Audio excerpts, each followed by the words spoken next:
صلی اللہ علیہ وسلم نے فرمایا ان الصدق یہدی الی البر و ان البر یہدی الی الجنہ، کہ سچائی انسان کو نیکی کی طرف لے کر جاتی ہے اور نیکی انسان کو جنت کی طرف لے جاتی ہے۔ اور فرمایا ان الرجل لیصدق حتی یکتب عند اللہ صدیقا، آدمی جب سچ بولتا رہتا ہے تو ایک وقت آتا ہے وہ اللہ کے کاغذوں میں اللہ کے ہاں اس کو صدیق لکھ دیا جاتا ہے۔ اور فرمایا وَإِنَّ الْكَذِبَ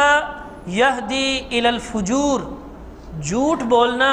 یہ گناہ کی طرف لے کر جاتا ہے۔ وَإِنَّ الْفُجُورَ يَهْدِي إِلَى النَّارِ، اور گناہ جہنم کی طرف لے کر جاتے ہیں۔ وَإِنَّ الرَّجُلَ لَيَكْذِبُ حَتَّى يُكْتَبَ عِندَ اللَّهِ كَذَّابًا، اور آدمی جب جھوٹ بولتا رہتا ہے، بار بار جھوٹ بولتا ہے، تو ایک وقت آتا ہے کہ وہ اللہ کے ہاں اس کو کذاب لکھ دیا جاتا ہے کہ یہ سب سے